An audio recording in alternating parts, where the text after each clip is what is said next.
শুনতে খারাপ লাগলেও কিছু কথা শেয়ার করলাম। পৃথিবীতে টাকা ছাড়া আসলে কিছুই না। যার স্বামীর যত বেশি টাকা আছে সেই স্ত্রীর শ্বশুরবাড়িতে তত বেশি সম্মান আছে।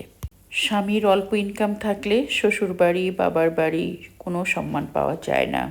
প্রত্যেকটা নারী ভালোবেসে খুব যত্ন নিয়ে সংসারের কাজগুলো করে।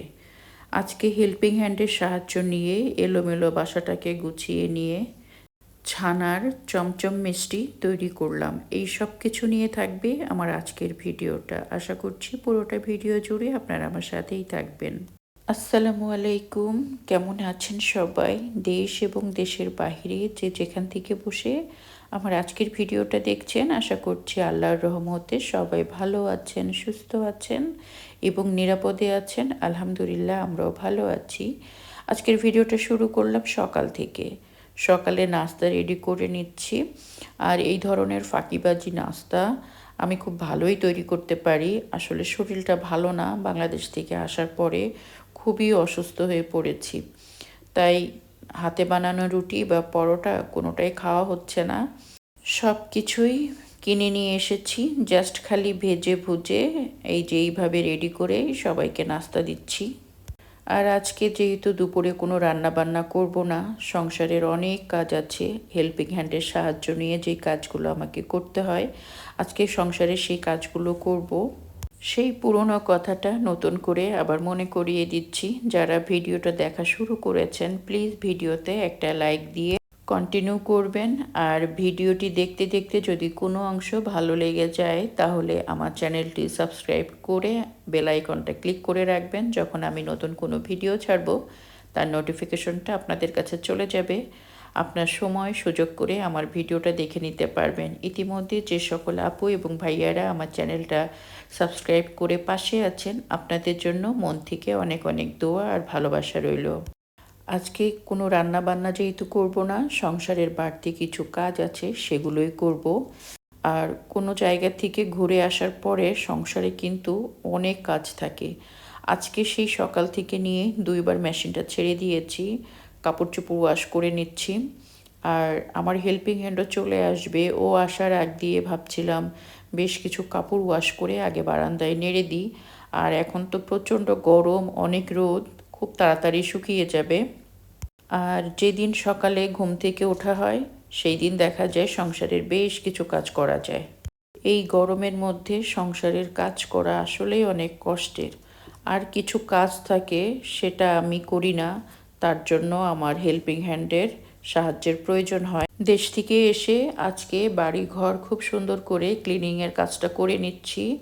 মাঝে মধ্যে অনেক কষ্ট লাগে, মনে হয় দেশে থাকলে 2-1টা হেল্পিং হ্যান্ড তো থাকতোই। কয়েকদিন থেকে আসলাম, একটুও কষ্ট হয়নি। 2-3টা হেল্পিং হ্যান্ড দিয়ে আমার যেই ধরনের কাজগুলো করাতে হতো সব কিছুই করিয়ে নিতাম। এখানে সেই সুযোগ সুবিধাটা নাই। হেল্পিং হ্যান্ড 3-4 ঘন্টা কাজ করে চলে যাবে, বাকি সময়টা আমাকে নিজেই করতে হয় সব কাজ সংসারের। আর হ্যাঁ, অনেকে কমেন্ট করেন যে কেন হেল্পিং হ্যান্ড তো পাওয়া যায়, টাকা দিলেই তো পাওয়া যায়, আপনি কেন পার্মানেন্ট রাখেন না? ভাই, আপনি কি আমার সংসার চালান? আমার সংসারে কত খরচ আছে সেটা কি আপনি জানেন? যার কারণেই আমি পার্মানেন্ট কোনো কাজের মানুষ রাখতে পারি না। যাই হোক, সবার কোশ্চেনের উত্তর তো আর সবসময় দেওয়া যায় না। এই যে আমার হেল্পিং হ্যান্ড এসেছে, যাওয়ার সময় সব কিছু ঢেকে রেখে গিয়েছিলাম। ও একা একা যতটুকু টাইম পারে করে আজকে যাবে, পরবর্তীতে আবার এসে করবে। এর মধ্যে আমি একটু ডাক্তারের কাছে গিয়েছিলাম, বললাম না বাংলাদেশ থেকে আসার পরে খুব অসুস্থ হয়ে গিয়েছি। ডাক্তারের কাছে যেয়ে একটু ডাক্তার দেখিয়ে ওষুধ নিয়ে আসলাম। সংসার জীবনটা এত সহজ না। আমরা মেয়েরা সংসারে কষ্ট করি বলেই সবার ভালোবাসা পাই। বেশিরভাগ নারীরাই সংসার জীবনে প্রথম দিকে একটু কষ্টের মধ্যে দিয়ে যায়। যারা ধৈর্য ধরে থাকে পরবর্তীতে তারা সারা জীবন সুখে থাকতে পারে, এ কথাটা আমি বিশ্বাস করি। সংসার জীবনটা অনেক সুখের হবে যে যত বেশি কষ্ট করতে পারবে, স্যাক্রিফাইস করতে পারবে, তখন দেখবেন পরিবারের সবাই আপনাকে ভালোবাসবে। আর নিজে স্যাক্রিফাইস করলে তো হবে না। স্বামীর অল্প ইনকাম থাকলে শ্বশুর বাড়ি বা বাপের বাড়ি কোথাও কিন্তু সম্মান পাওয়া যায় না। পৃথিবীতে টাকা ছাড়া আসলে কিছুই না। শুনতে খারাপ লাগলেও কথাটা কিন্তু সত্য। স্বামীর টাকা থাকা খুবই দরকার।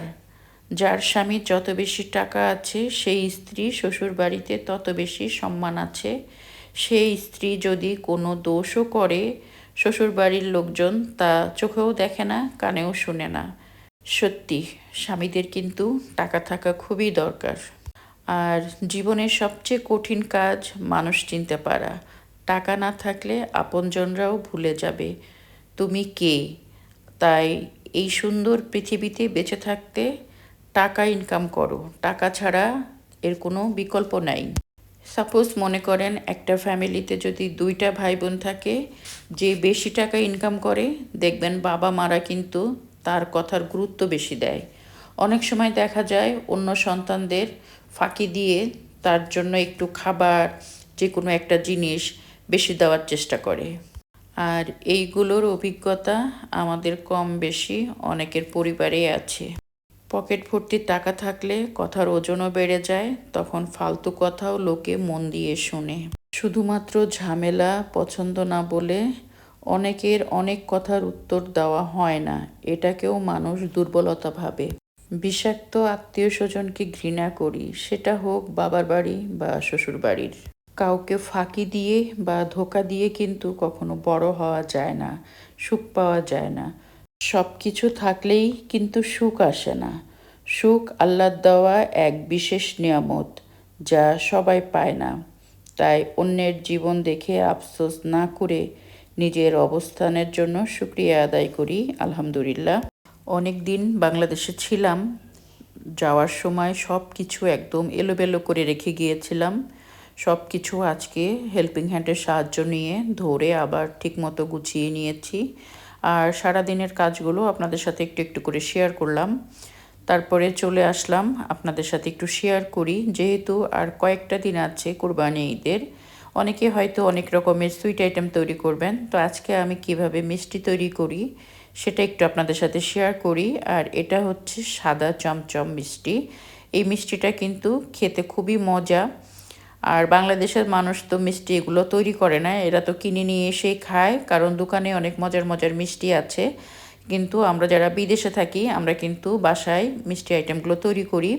তো এখানে আমি ছানা নিয়েছিলাম, এখানে প্রায় 1 কাপ ছানা আছে।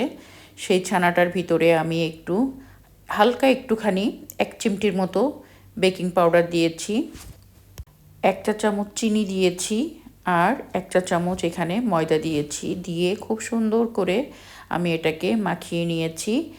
আর এখন আমি সুন্দর মতো ছোট ছোট করে মিষ্টির যেই সাইজের তৈরি করব সেই সাইজের লিচি কেটে নিয়েছি। এতে করে কি হবে, সব মিষ্টিগুলো একই সাইজের হবে, দেখতে ভালো লাগবে। আর আপনারা যদি এইভাবে মিষ্টি তৈরি করেন, এই মিষ্টিগুলো কিন্তু 3-4 দিন নর্মাল ফ্রিজে রেখে দেওয়া যায়। ঈদের আগে মেহমান তো সবাই বাসায় আসে, ঈদের আগে কিন্তু আপনারা চাইলে এইভাবে মিষ্টিগুলো তৈরি করে আগের থেকে রেখে দিতে পারবেন। আর আমার মিষ্টিগুলো কিন্তু সব একই সাইজের হয়েছে, অনেক সুন্দর হয়েছে। এখন আমি এখানে শিরা বসিয়েছিলাম, শিরার ভিতরে আমি 2-3টা এলাচের ফল দিয়েছি। আর এখানে যেহেতু 1 কাপ ছানা দিয়ে তৈরি করছি, তো সেই হিসাবে আমি এখানে 2 কাপ নিয়েছি চিনি, আর এখানে আমি 4 কাপ নিয়েছি পানি। খুব বড় একটা খোলামেলা হাঁড়িতে দিয়েছি, কারণ মিষ্টিগুলোকে একটু ফুলতে দিতে হবে, জায়গা না পেলে মিষ্টিগুলো ফুলবে না আর চুপসে যাবে। আর অন্য একটা হাঁড়িতে আমি গরম পানিও বসিয়ে দিয়েছি, কারণ যখন পানি শুকিয়ে যাবে তখন এই মিষ্টির ভিতরে কিন্তু পানি দিতে হবে, আর অবশ্যই ফুটন্ত গরম পানি দিতে হবে। আর আপনাদেরকে মিষ্টিগুলো খুলে দেখাচ্ছি, দেখেন কতটা সুন্দর হয়েছে। আমি কিন্তু চুলাতেই গরম পানি রেখেছিলাম, সেখান থেকেই একটু একটু করে এর ভেতরে আমি পানি দিচ্ছি, মানে গরম পানি দিচ্ছি। আর আমার মিষ্টিগুলো দেখেন কত সুন্দর হয়েছে। আর ছানার চমচম বানাতে হলে মিষ্টিটা কিন্তু একটু অন্যান্য মিষ্টির তুলনায় বেশি জাল করতে হয়। আমি এই মিষ্টিগুলোকে 1 থেকে 1.5 ঘন্টার মতো জাল করে নিয়েছি। এতে করে মিষ্টিগুলো আমার একদম পারফেক্ট একটা মিষ্টি হয়েছে। আর দেখেন কতটা সুন্দর হয়েছে, মনে হচ্ছিল যে আমি মনে হয় কোনো দোকান থেকে কিনে নিয়ে এসেছি। আসলে আমি মিষ্টিটা বাসাতেই তৈরি করেছি। আর বাসার জিনিস কিন্তু খুব ভালো যদি হয়, সেই জিনিস কিন্তু খেতে ভালো লাগে। আপনাদের ভাইয়া প্রথমে বুঝতেই পারেনি যে মিষ্টিগুলো আমি বাসায় তৈরি করেছি। আমাকে বারবার জিজ্ঞেস করছে, তুমি কি অর্ডার করেছো, অর্ডার করেছো? আমি বলছি না, আমি বাসাতেই বানিয়েছি। পরে তাকে ভিডিওটা দেখিয়েছি যে না, আমি বাসাতেই তৈরি করেছি, বিশ্বাস করেছে। আর এতটা সফট হয়েছে, ফ্রিজে রাখার পরেও কিন্তু মিষ্টিটা কখনো শক্ত হবে না। যদি আপনি আমার এই রেসিপিটা ফলো করে তৈরি করেন, দেখবেন একদম পারফেক্ট একটা মিষ্টি হবে। তো আজকে আপনাদের সাথে যেহেতু সামনে ঈদ, একটা মিষ্টির রেসিপি তৈরি করলাম। আর এখন তো বাসায় ওই রকম মিষ্টি আইটেম কেউ খেতে চায় না, যার কারণে মিষ্টি আইটেম খুব কম তৈরি করা হয় আর আপনাদের সাথে শেয়ার করতেও পারি না। আজকে শেয়ার করে দিলাম, যেহেতু সামনে ঈদ আসছে, আপনারা চাইলে এরকম করে মিষ্টি তৈরি করতে পারেন। আর দেখেন কতটা সফট হয়েছে, খুবই জুসি এবং খুবই সফট হয়েছে। ভিডিওটা আর বেশি বড় করব না, আপনাদের কাছ থেকে বিদায় নিব। যে যেখানে আছেন ভালো থাকেন, সুস্থ থাকেন, অবশ্যই আমাদের জন্য দোয়া রাখবেন। আমিও কিন্তু অন্তর থেকে আপনাদের জন্য দোয়া করি। আজকের মতো এখানে শেষ করছি। আল্লাহ হাফেজ।